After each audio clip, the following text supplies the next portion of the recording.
need you. Another voice calls out from the group stating, but first, there's one more stop to make in this timeline. And that voice came from Booster Gold. Meanwhile, in the Alpha Centauri star system, Blue Beetle is unloading his entire arsenal onto Starro, and it does nothing.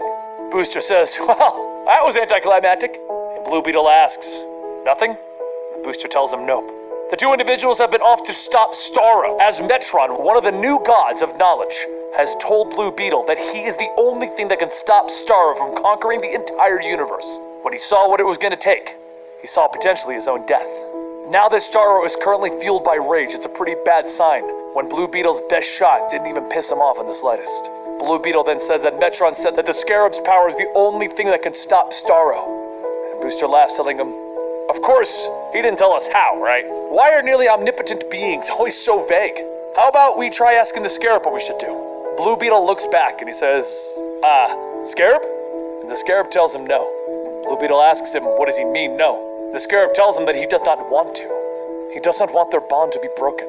Blue Beetle tells him it's right. If Starro takes the Earth, the world will die, and he'll end up dying to protect it, meaning the bond will be broken anyway. Now, show me how to defeat Starro. The Scarab says that they did not defeat Starro. Now, together. Long ago, when they fought the Conqueror, the Scarab was joined with another. She was another Blue Beetle, and together they protected the planet from many threats. But they could not defeat Starro. To stop him, their link had to be severed. She was forced to harness his power in another way. Jaime then sees images of the female Blue Beetle, and then her breaking the bond with the Scarab. Jaime says, okay. And Booster says, okay? And Jaime tells him, I know what I have to do. Booster says, that's great! And Jaime tells him, yeah, it's great.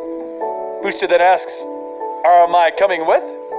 And Jaime turns on his thrusters, telling him, no, you can't help with this one, Booster. But thanks for everything. Booster pauses for a moment and then he looks at Skeets for an answer, and Skeets tells him, I have no idea what is about to happen.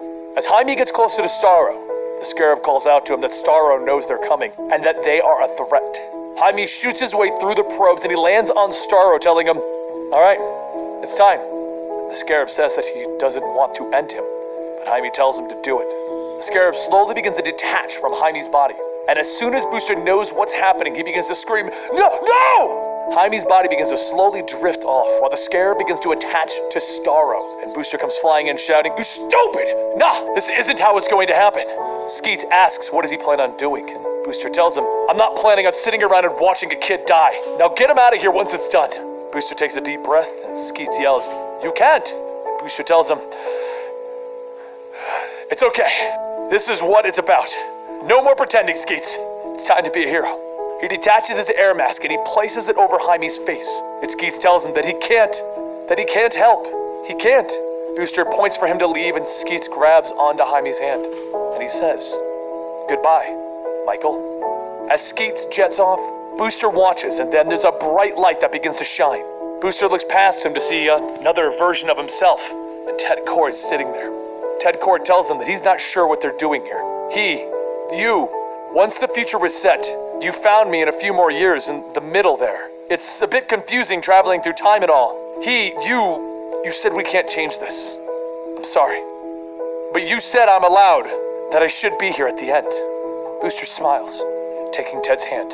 And as Starro begins to be destroyed, Booster closes his eyes. And a short while later on Oa, Jaime begins to hear someone calling out to him. And when he opens his eyes, he sees Lobo